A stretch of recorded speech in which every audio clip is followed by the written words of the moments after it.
Bienvenue à la Bible en un an. Pour rester connecté, rendez-vous sur réveilquebec.com ou sur Instagram. Et maintenant, voici l'évangéliste Emmanuel Wallet. Actes, chapitre 22. Hommes, frères et pères, écoutez ce que j'ai maintenant à vous dire pour ma défense. Lorsqu'ils entendirent qu'il leur parlait en langue hébraïque, ils redoublèrent de silence. Et Paul dit, « Je suis juif, né à Tarse, en Cilicie, mais j'ai été élevé dans cette ville-ci et instruit au pied de Gamaliel dans la connaissance exacte de la loi de nos pères, étant plein de zèle pour Dieu, comme vous l'êtes tous aujourd'hui. J'ai persécuté à mort cette doctrine, liant et mettant en prison hommes et femmes. Le souverain sacrificateur et tout le collège des anciens m'en sont témoins. J'ai même reçu d'eux des lettres pour les frères de Damas, où je me rendis afin d'amener liés à Jérusalem ceux qui se trouvaient là et de les faire punir.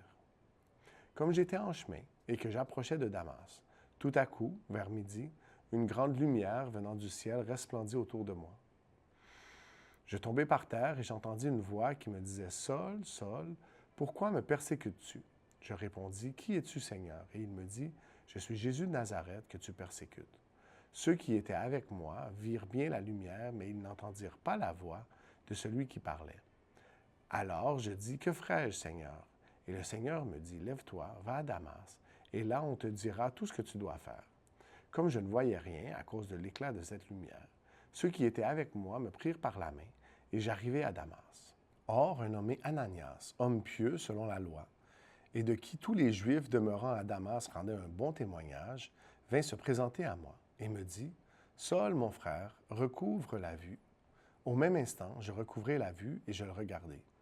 Il dit, « Le Dieu de nos pères t'a destiné à connaître sa volonté, à voir le juste et à entendre les paroles de sa bouche, car tu lui serviras de témoin auprès de tous les hommes des choses que tu as vues et entendues. Et maintenant, que tardes-tu? Lève-toi, sois baptisé et lavé de tes péchés en invoquant le nom du Seigneur. » De retour à Jérusalem, comme je priais dans le temple, je fus ravi en extase et je vis le Seigneur qui me disait « Hâte-toi et sors promptement de Jérusalem, parce qu'ils ne recevront pas ton témoignage sur moi. » Et je dis « Seigneur, ils savent eux-mêmes que je faisais mettre en prison et battre de verge dans les synagogues ceux qui croyaient en toi, et que, lorsqu'on répandit le sang d'Étienne, ton témoin, j'étais moi-même présent, joignant mon approbation à celle des autres, et gardant les vêtements de ceux qu'il faisait mourir. Alors il me dit, « Va, je t'enverrai au loin vers les nations. » Ils l'écoutèrent jusqu'à cette parole. Mais alors ils élevèrent la voix, disant, « Ôte de la terre un pareil homme, il n'est pas digne de vivre. » Et ils poussaient des cris, jetaient leurs vêtements, lançaient de la poussière en l'air. Le tribun commanda de faire entrer Paul dans la forteresse et de lui donner la question par le fouet, afin de savoir pour quel motif il criait ainsi contre lui.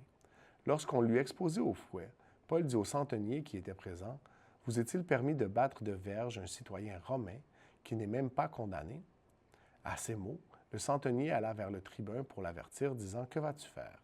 Cet homme est romain. » Et le tribun étant venu, dit à Paul, « Dis-moi, es-tu romain? » « Oui, répondit-il. Le tribunal reprit avec beaucoup d'argent ce que j'ai acquis ce droit citoyen, et moi, dit Paul, je l'ai même par naissance. Aussitôt, ceux qui devaient lui donner la question se retirèrent, et le tribun, voyant que Paul était romain, fut dans la crainte parce qu'il l'avait fait lier.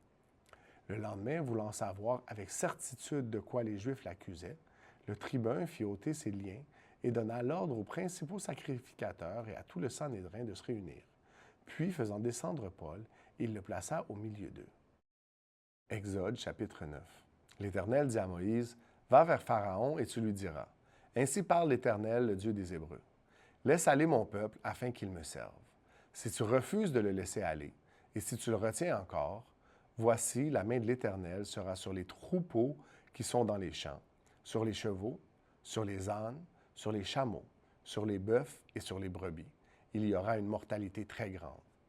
L'Éternel distinguera entre les troupeaux d'Israël et les troupeaux des Égyptiens, et il ne périra rien de tout ce qui est aux enfants d'Israël. L'Éternel fixa le temps et dit demain, l'Éternel fera cela dans le pays. Et l'Éternel fit ainsi dès le lendemain. Tous les troupeaux des Égyptiens périrent, et il ne périt pas une bête des troupeaux des enfants d'Israël.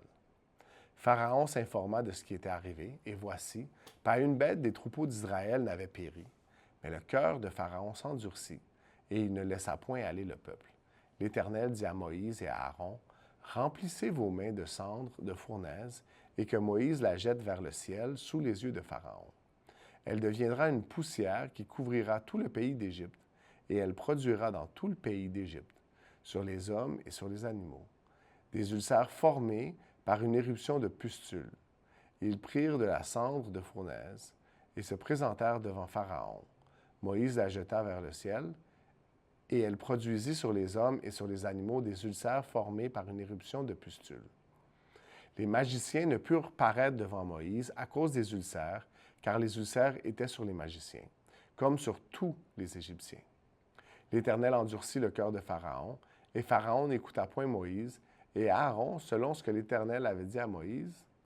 L'Éternel dit à Moïse, « Lève-toi de bon matin et présente-toi devant Pharaon. Tu lui diras, « Ainsi parle l'Éternel, le Dieu des Hébreux, laisse aller mon peuple, afin qu'il me serve. Car cette fois, je vais envoyer toutes mes plaies contre ton cœur, contre tes serviteurs et contre ton peuple, afin que tu saches que nul n'est semblable à moi sur toute la terre. Si j'avais étendu ma main et que je t'eusse frappé par la mortalité, toi et ton peuple, tu aurais disparu de la terre. Mais je t'ai laissé subsister afin que tu vois ma puissance et que l'on oublie mon nom sur toute la terre. Si tu t'élèves encore contre mon peuple, et si tu ne le laisses point aller, voici, je ferai pleuvoir demain, à cette heure, une grêle tellement forte qu'il n'y en a point eu de semblable en Égypte depuis le jour où elle a été fondée jusqu'à présent. Fais donc mettre en sûreté les troupeaux et tout ce qui est à toi dans les champs. La grêle tombera sur tous les hommes et sur tous les animaux qui se trouveront dans les champs, et qui n'auront pas été recueillis dans les maisons, et ils périront. Ceux des serviteurs de Pharaon qui craignirent la parole de l'Éternel firent retirer dans leurs maisons leurs serviteurs et leurs troupeaux. Mais ceux qui ne prirent point à cœur la parole de l'Éternel laissèrent leurs serviteurs et leurs troupeaux dans les champs. L'Éternel dit à Moïse, « Étends ta main vers le ciel, et qu'il tombe de la grêle dans tout le pays d'Égypte, sur les hommes, sur les animaux, et sur toutes les herbes des champs de la terre, dans le pays d'Égypte. » Moïse étendit sa verge vers le ciel, et l'Éternel envoya des tonnerres et de la grêle, et le feu se promenait sur la terre. L'Éternel fit pleuvoir de la grêle sur le pays d'Égypte. Il tomba de la grêle, et le feu se mêlait avec la grêle. Elle était tellement forte qu'il n'y en avait point eu de semblable dans tout le pays d'Égypte depuis qu'il existe comme nation. La grêle frappa dans tout le pays d'Égypte tout ce qui était dans les champs, depuis les hommes jusqu'aux animaux. La grêle frappa aussi toutes les herbes des champs et brisa tous les arbres des champs. Ce fut seulement dans le pays de Goshen, où étaient les enfants d'Israël, qu'il n'y eut point de grêle. Pharaon fit appeler Moïse et Aaron et leur dit, « Cette fois j'ai péché, et c'est l'Éternel qui est le juste, et moi et mon peuple, nous sommes les coupables. Priez l'Éternel pour qu'il n'y ait plus de tonnerre ni de grêle, et je vous laisserai aller, et l'on ne vous retiendra plus. » Moïse lui dit, « Quand je sortirai de la ville, je lèverai mes mains vers l'Éternel. Les tonnerres cesseront, et il n'y aura plus de grêle, afin que tu saches que la terre est à l'Éternel. Mais je sais que toi et tes serviteurs, vous ne craindrez pas encore l'Éternel Dieu. Le lin et l'orge avaient été frappés, parce que l'orge était en épi, et que c'était la floraison du lin. Le froment et l'épeautre n'avaient point été frappés, parce qu'ils sont tardifs. Moïse sortit de chez Pharaon pour aller hors de la ville. Il leva ses mains vers l'Éternel. Les tonnerres et la grêle cessèrent, et la pluie ne tomba plus sur la terre. Pharaon, voyant que la pluie, la grêle et les tonnerres avaient cessé, continua de pécher, et il endurcit son cœur, lui et ses serviteurs. Le cœur de Pharaon s'endurcit, et il ne le laissa point aller, les enfants d'Israël, selon que l'Éternel avait dit par l'intermédiaire de Moïse. Merci de partager la Bible en un an. Si vous êtes intéressé à participer à la mission de partager l'Évangile à cette génération, visitez réveilquebec.com et cliquez sur « Donner maintenant ». Merci d'avance. Nous espérons vous voir bientôt.